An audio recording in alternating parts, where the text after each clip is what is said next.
Check Out Indonesia Healthcare Corporation Podcast. Selamat datang di Check Up. Ini adalah podcast by Indonesia Healthcare Corporation. Saya Ruli Johan bersama dengan Dr. Risa Umistiani, spesialis jantung FIHA. Ya, betul. Apa kabar, Dok? Baik, Pak Ruli, terima kasih. Sama-sama, Dok. Jadi sebelumnya kita bilang dulu ke Sobat IHC, Dok, selamat menjalankan ibadah puasa. Semoga lancar, semoga barokah, nggak ada bolong-bolongnya ya sampai Lebaran. Dan tetap sehat tentunya. Tetap sehat. Nah, bicara soal sehat, kita datangkan dokter ini karena mau bicara soal kesehatan, khususnya jantung, karena spesialisnya jantung, gitu ya, Dok ya. Betul, Pak. Hubungannya kalau begitu, Sobat IHC, adalah tentang puasa dan kesehatan jantung. Oke. Pertanyaan pertama saya, ada hubungannya, Dok? Ada. Puasa dengan kesehatan jantung ya? Ya, tentu ada, Pak ya. Karena memang puasa itu nggak hanya bagi organ jantung aja efeknya, tapi sebenarnya ke seluruh organ tubuh kita ada efeknya. Cuman mungkin nanti kita sore ini ya ke jantung ya, Pak ya, fokusnya ya. Contohnya apa, Dok? Apa karena makanannya itu dikontrol, nggak terlalu banyak masuk sehingga jantung nggak terlalu capek? Secara medis bagaimana, Dok? Ya, jadi kalau puasa itu artinya ada periode di mana tidak ada asupan intake ke dalam tubuh kita ya. Jadi otomatis tidak ada proses pencernaan makanan di situ. Dan surprisingly ternyata dari beberapa penelitian memang efek seperti ini, efek puasa ini memberikan perubahan pada organ tubuh kita. Nah, kalau berbicara tentang kesehatan jantung, contohnya saja pada pasien-pasien yang berpuasa, pada pasien-pasien hipertensi nih contohnya. Nah, itu bisa membantu untuk mengontrol tekanan darahnya selama puasa. Karena selama periode tidak adanya intake makanan ini, ternyata periode ini mengaktifasi sejumlah hormon yang baik, Pak, di dalam tubuh, sehingga dia akan membantu untuk mengontrol tekanan darah. Gitu. Itu salah satu efek di kesehatan jantung pada pasien-pasien yang berpuasa. Jadi sistem kardiovaskularnya tuh lebih oke. Gitu. Lebih oke justru pada yang berpuasa dibandingkan dengan yang tidak ya. Untuk yang umur berapa, Dok? Apa di semua umur, di semua genre, perempuan dan laki-laki sama aja semuanya? Waktu itu penelitian yang ada sudah di dewasa muda ya, Pak, di atas 18 tahun. Nah, jadi puasa ya, jangan bandel, jangan bolong-bolong. Ini ngomong ke diri sendiri, Dok ya. Oke, berarti artinya puasa bisa menurunkan resiko serangan jantung. Salah satunya begitu? Salah satunya seperti itu. Cuman mungkin yang lebih tepat adalah kita berbicara apakah sebenarnya pasien dengan riwayat serangan jantung itu boleh berpuasa atau tidak nih. Nah, itu sepertinya yang banyak sekali masyarakat bertanya. Karena pada takut nih, biasanya udah kena sakit jantung, nggak usah puasa deh, takut. Kaitannya nanti dengan obat, kaitannya dengan takutnya ada serangan jantung ulang, dan lain sebagainya. Nah, kalau saya boleh menjelaskan secara singkat, sebenarnya kalau misalnya memang ada riwayat serangan jantung dan saat ini kondisinya sudah stabil, artinya sudah mendapatkan pengobatan, Pak, sudah rutin minum obat, sudah ketemu dokter jantungnya dan sudah dinyatakan aman berpuasa, silahkan berpuasa. Nanti akan kita atur tuh untuk jadwal minum obatnya, asupan makanan yang perlu dan lain sebagainya. Jadi aman-aman aja sebetulnya ya. Sebenarnya aman. Kalau lebih aman tanya dokternya dulu gitu ya, Dok ya. Iya, konsultasikan dulu biasanya. Terus bicara tentang kadar kolesterol. Nah, pasti menurunkan banget dong, ya kan biasanya. Tapi nggak tahu juga kalau kita buka ngamuk gitu ya. Kalau bukannya nasi padang mungkin sama aja gitu. Jadi dampak puasa terhadap kolesterol dalam darah. Gimana tuh, Dok? Betul. Jadi puasa itu kita merestriksi kalori yang masuk. Otomatis kita merestriksi jenis-jenis makanan yang masuk, termasuk kalau misalnya kita terbiasa dengan asupan makanan yang tinggi kolesterol, tentu pada saat puasa kita akan mengurangi hal tersebut.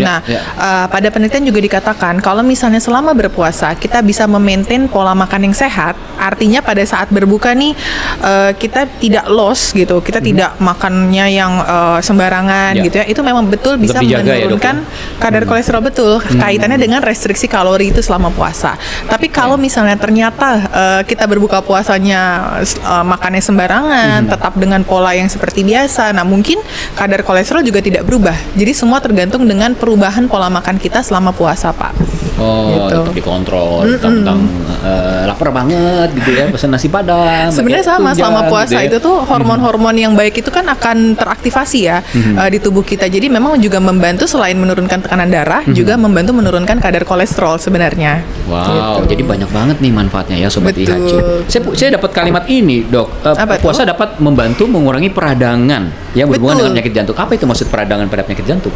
Ya, jadi ketika seseorang itu menderita sakit jantung secara tidak disadari oleh orang tersebut sudah terjadi proses peradangan kronik di dalam tubuhnya karena adanya sakit jantung itu sendiri, proses aterosklerosis kita mengatakannya. Nah, pada saat berpuasa di mana terjadi restriksi kalori, apa namanya tuh kayak proses peradangan itu tuh bisa terhenti sementara karena adanya aktivasi hormon-hormon yang baik, kemudian habis itu adanya radikal bebas yang menurun jumlahnya pada saat puasa. Nah, ini yang akan membuat proses peradangan secara otomatis akan menurun sehingga dikatakan bisa menghambat proses aterosklerosis kalau bahasa medisnya ya. Proses peradangan itu bisa terhambat. Nah, tapi lagi-lagi ada syaratnya sebenarnya. Puasanya seperti apa dulu nih yang bisa menghambat peradangannya. Jadi kalau kita melakukan puasanya dengan baik, artinya memang setelah buka puasanya itu dijalankan pola makan yang sehat, tetap olahraga, nah itu efeknya akan sangat optimal untuk mengurangi proses peradangan ini. Dok, ada nggak bedanya buka puasa orang yang punya riwayat jantung sama enggak? Nah, kalau untuk buka puasa dari segi intake, nutrisi atau intake tentu ada perbedaan dibandingkan dengan yang normal. Kita biasanya menganjurkan pada pasien-pasien kita, khususnya saya pasien-pasien jantung, untuk pilihlah makanan secara bijak pada saat berbuka puasa. Agak susah ya Dok ya? Iya, agak bijak susah. ya. Yang paling saya ingatkan tuh kurangi konsumsi garam, jangan terlalu asin, terus kemudian perbanyak konsumsi sayur dan buah. Iya. Ini tuh ya. Berarti termasuk orang yang sudah ada ring di jantungnya, begitu ya Dok ya? Betul. Oke, nah saya akan tanya lebih dalam lagi soal tadi tuh kalau yang di dalamnya udah ada ringnya, bedanya apa dengan yang sakit jantung biasa-biasa aja? Kita kembali ya di segmen 2, Dr. Risa, terima kasih.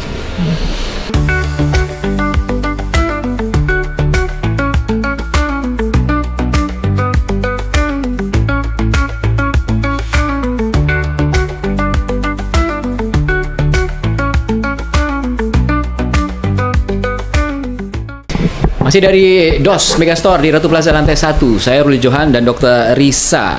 Ini adalah jagoan jantung kita nih. Lagi bicara tentang hubungan puasa dengan jantung. Ternyata banyak manfaatnya, ada juga beberapa faktor yang harus diperhatikan. Contohnya saat buka puasa makannya gitu ya. Iya, makannya Nah, dijaga. jadi pertanyaan saya adalah bedanya dengan yang jantung-jantung biasa atau yang sudah kena pakai ring gitu, bedanya apa Dok? Jadi Apa nggak ada bedanya? Nah, kalau misalnya sudah pasang ring, artinya memang sudah punya riwayat penyumbatan pembuluh darah jantung yang signifikan, atau memang sudah pernah kena riwayat serangan jantung nih sebelumnya.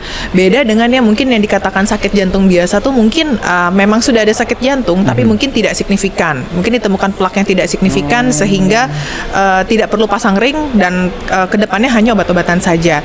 Nah, perbedaannya pada pasien-pasien ini adalah pada pasien-pasien dengan yang riwayat pasang ring itu ada obat-obatan yang tetap wajib dikonsumsi, even selama puasa.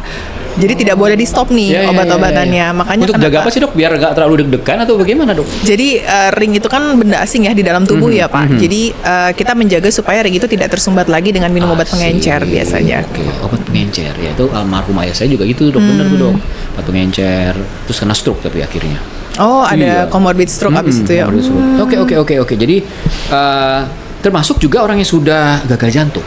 Begitu juga. Ya, betul. Gagal jantung, ring, itu hati-hatilah begitu ya. Hati-hati, betul. Tapi masih boleh puasa. Masih boleh obat puasa. dikonsumsi dengan dan baik. sudah konsultasi dulu Pak sebelumnya dengan dokter jantungnya. Gitu. Kan itu berarti jadwal minum obatnya berbeda Dok.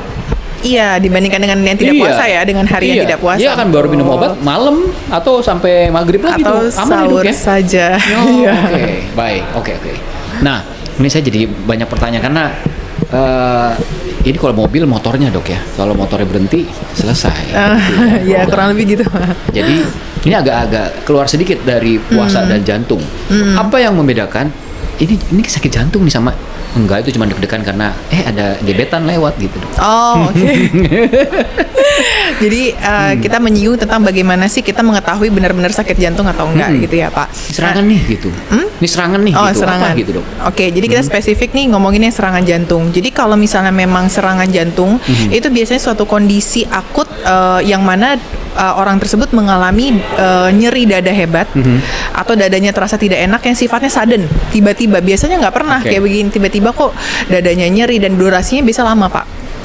kurang lebih 15 sampai Benar, seperti 20 kayak menit. tertusuk ke punggung belakang begitu dok? Nah, yang lebih khasnya itu adalah sebenarnya bukan tertusuk rasanya, tapi seperti tertimpa beban berat, tembus ke punggung, kemudian ada penjalaran. Kiri atau kanan dok? Biasanya kiri, karena jantung kita posisinya ada di sebelah kiri. Ada hubungan dengan di kanan gitu dok ya? Kadang pada beberapa pasien atau Bisa beberapa juga. populasi yang tidak khas pada diabetes biasanya, nah itu bisa juga ada nyeri dada sebelah kanan atau nyeri di punggung saja. Oh, Gitu. jadi di punggung bahkan ya? Nggak ada hubungan, Betul. orang pikir di punggung, orang jantungnya di depan Punggungnya gitu dok ya? pegel-pegel terus, tapi kok nggak hilang-hilang gitu, sampai-sampai keringet dingin, bajunya itu mesti basah. waspada, itu bisa jadi mesti jantung. waspada. Iya, apalagi kalau itu pertama kali dirasakan dan intensitasnya langsung berat gitu. Oh. Terus kalau udah merasa itu, pertolongan golden period ya, apa istilahnya dok ya?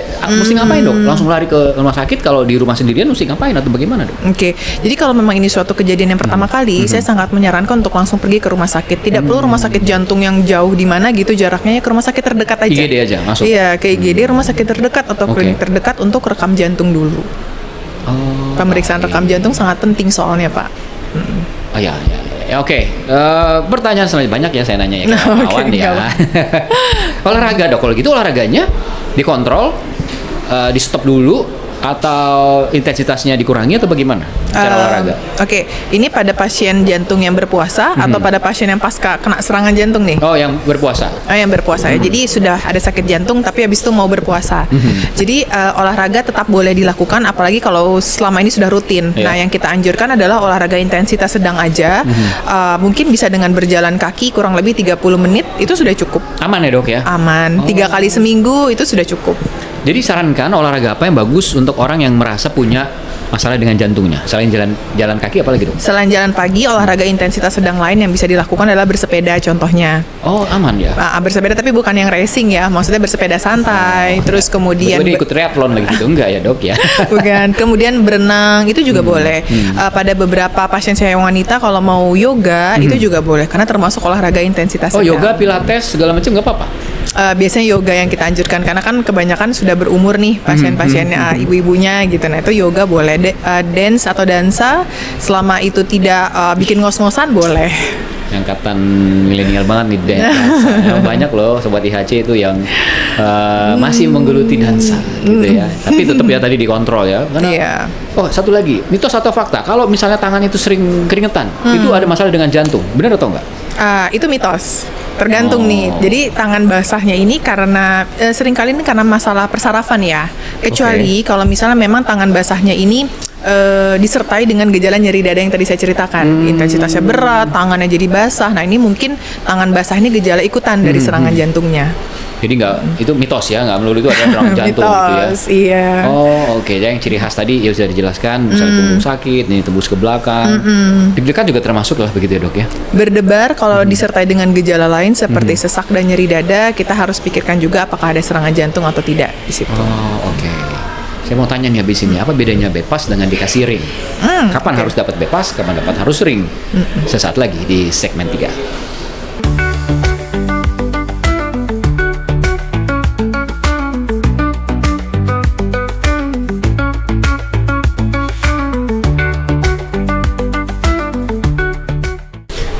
Ruli Johan, Dokter Risa. Kita bicara tentang puasa dan jantung. Tadi pertanyaan saya itu tentang apa bedanya orang harus dapat ring sama orang harus dapat bypass. Betulkah ketika sudah parah dok? Ini saya sotoy aja nih dok. Ya. Sudah parah, kalau di ring itu akan nanti muncul lagi di sebelah sini, udah bypass aja sekalian, gitu dok? Oke. Jadi untuk pasien yang dengan pasang ring ataupun bypass, dua-duanya ini sama-sama memiliki penyumbatan di pembuluh darah jantungnya yang signifikan. Yeah. Nah, kalau misalnya penyumbatan ini sifatnya simple, artinya memang mungkin sumbatannya hanya ada di 1 atau 2 titik pembuluh darah, itu kita bisa dengan mudah memasang ring di situ tuh Pak. Jadi memang indikasinya seperti itu kalau untuk pasang ring. Yeah. Tapi kemudian kalau kita menemukan ternyata penyumbatannya ini kompleks, lebih sulit, lebih kompleks, artinya apa? Lokasinya banyak, di banyak tempat, meliputi jumlah pembuluh darah yang banyak. Jadi pembuluh darah jantung kita tuh ada 3 sebenarnya. Nah, 3-tiganya ini ada nih di pembuluh darah ini penyumbatannya, dan ini banyak dari pangkal sampai ujung. Nah, pasang ring menjadi tidak efektif. gitu. Jadi makanya akhirnya kenapa bypass. dipilih operasi bypass pada kondisi seperti ini. Sakit nggak dua-duanya tindakan itu, Dok? Kalau operasi bypass termasuk operasi bedah jantung terbuka ya. Jadi artinya memang operasi yang cukup besar. Jadi memang mungkin ada obat bius juga di situ. Pasiennya mungkin tidak akan merasakan sakit. Namun mungkin pasca operasinya tentu mungkin kalau merasakan sakit pasca operasi itu wajar saja. Tapi kalau untuk pasang ring kita tidak bius umum seperti operasi, kita bius lokal. Jadi mungkin tetap akan merasakan pegal-pegal di regio tangan ataupun kakinya. Kalau memang aksesnya dari kaki ataupun tangan. Tapi secara umum yang pertanyaan saya selanjutnya, setelah mendapatkan tindakan tersebut, my life itu akan berubah. Bener nggak sih, Dok? Nggak bisa lagi olahraga rutin, nggak bisa terlalu capek, nggak bisa makan yang aneh-aneh. How was it tuh, Dok? Ya tentu perubahan pasti ada, tapi perubahan ini kita harapkan datangnya bertahap, jadi nggak langsung benar-benar berubah total karena memang itu mungkin akan memberatkan. Nah memang yang akan berubah itu adalah satu rutinitas minum obat. Jadi kalau sebelumnya nggak pernah minum obat, nah saat ini harus minum obat nih rutin dan itu akan dilakukan seterusnya. Jadi bukan hanya beberapa periode waktu. Terus kemudian yang kedua tentu harus diimbangi dengan perubahan pola makan dan pola olahraga yang harus lebih rutin. Karena kita harus menjaga jantung kita yang tadinya sudah sakit nih supaya tetap stabil terus, Pak. Karena kalau di jantung itu kita tidak mengenal kata sembuh, tapi kita mengenal terkontrol saat ini. Kalau udah pernah sakit, ya udah itu sebetulnya sakit sebetulnya. Betul. Tapi dikontrol aja biar nggak tambah terkontrol sakit. dengan obat saat ini gitu. Jadi kalau ada yang nanya nih, jadi kalau minum obat jantung tuh berapa lama, Dok? Seumur hidup. Jawabannya biasanya seterusnya gitu, karena kita bilangnya terkontrol. Jadi sering ketemu Dokter Risa juga ya. Gitu. Dokter Risa praktek di Rumah Sakit Pelni loh, Betul, di Jakarta Barat gitu ya. Jadi nggak harus rujukan ya, Dok. Saya tiba-tiba pingin, Dok, saya merasa yang agak ada yang aneh nih dengan saya datang langsung ke Poli bisa ya, Dok? Boleh, langsung ke Pelni. Apa saya harus menemukan lewat MCU? Enggak juga? Enggak juga, karena kita juga ada di MCU dan juga ada di poliklinik biasanya, rawat jalan. Selama dokter berpraktek, paling banyak itu, pertama pertanyaan saya, laki-laki atau perempuan? Guna masalah. Terus orang dewasa atau malah sekarang udah banyak yang anak muda? Betul. Jadi kalau berbicara tentang persentase, memang saat ini trennya nih laki-laki sama perempuan ini hampir sama banyaknya, Pak. Terutama perempuan ini yang sudah masuk ke dalam fase menopause. Kenapa alasannya? Karena memang ketika sudah masuk ke dalam fase menopause, hormon estrogen yang ada di perempuan yang mana sifatnya itu sebenarnya protektif untuk jantung, itu kadarnya langsung turun drastis. Oleh karena itu tidak ada lagi nih yang melindungi pembuluh darah jantungnya, sehingga resikonya akan sama dengan laki-laki untuk kena penyumbatan pembuluh darah jantung. Ini kalau saya lihat trennya di poliklinik ini udah hampir sama nih laki-laki sama perempuan. Dan tadi pertanyaan yang kedua bagus sekali untuk yang usia muda. Sayangnya memang kok saya juga merasakan banyak sekali nih yang udah kena. Bahkan pasien saya termuda itu harus menjalani operasi bypass usia 33 tahun. Itu saya sangat Kenapa pola hidup genetik atau apa, Dok? Nah, yang 33 tahun ini ketika saya gali lebih lanjut memang karena riwayat family history-nya kuat sekali. Ayahnya sudden death di usia muda, terus kemudian yang kedua ternyata memiliki kadar kolesterol LDL yang tinggi. Ya? Tapi karena merasa masih muda nggak pernah cek, tahu-tahu pas dicek langsung tinggi. Nah itu saya paling takut tuh, Dok, bener, Dok, kalau kadar LDR tadi ya, Dok ya. LDL betul. Itu harus bagus tuh, karena kalau nggak resiko stroke ya, Dok ya. Betul, stroke, serangan jantung gitu. Wow, serem banget ya. Oke. Jadi salah satu caranya atau banyak caranya adalah tadi gaya hidup sehat, sering-sering cek ya, Dok ya. Betul, itu poin paling penting sebenarnya, Pak. Medical check up itu tuh jangan menunggu kita sudah tua di atas 40 tahun, tapi se-early mungkin gitu ya? Atau jangan sampai baru udah ngerasa sakit baru medical check up. Itu bagusnya per 6 bulan, per tahun. Misalnya orang MCU nanti akhir tahun, setahun lagi gitu, Dok. Nah, bagusnya gimana? Tergantung ya, tergantung nih. Kalau misalnya hasil MCU terakhir ini bagus, tidak ditemukan kelainan, silahkan setahun sekali. Tapi kok sudah misalnya MCU terakhir sudah mulai ditemukan kelainan, kok treadmillnya nih borderline nih gitu ya, kok mencurigakan, mungkin curiga ada sumbatan. Nah itu sebaiknya lebih sering tuh MCU-nya mungkin bisa dibuat 6 bulan sekali. Treadmill tuh yang lari-lari lari sambil direkam ya. Begitu. Oke. Jadi saya banyak banget, Dok, teman-teman yang di usia muda udah stroke banyak banget, bahkan meninggal banyak gitu ya. Jadi tidak mengenal umur, udah mengenal gender. Gaya hidup apalagi kalau udah tahu secara genetik ada ya, gitu ya. Oke, menarik. Dok, sebagai closing, pertanyaan saya akan memberikan satu buah kata. Dokter harus menjawab dengan satu buah kata juga. Wow. Saya tanya alasannya kenapa, gitu ya. Satu katanya adalah jantung. Apa dok? Pencegahan. Pencegahan, kenapa? Iya, jadi kalau kita bicara jantung, saya sih mikir langsung sakit jantung ya. Jadi pencegahan itu jauh-jauh lebih baik dibandingkan dengan pengobatan. Karena kayak saya cerita tadi Pak, ketika kita sudah terlanjur kena sakit jantung, kita berbicara long life treatment. Gitu. Makanya kenapa kata pencegahan untuk sakit jantung itu menjadi sangat-sangat penting. Even kita harus melakukan itu sejak usia dini, sejak usia muda. Agree. Jadi pencegahan, cegah dulu deh daripada nanti terlambat nggak lucu, gitu ya. Oke, dok, terima kasih. Dr. Risa Umi Setiani, SPJP FIH. Kalau mau ketemu dokter, datang aja langsung ke RS Pelni. Oke, sampai jumpa di episode podcast lainnya. Check up. Jangan pamit undur diri.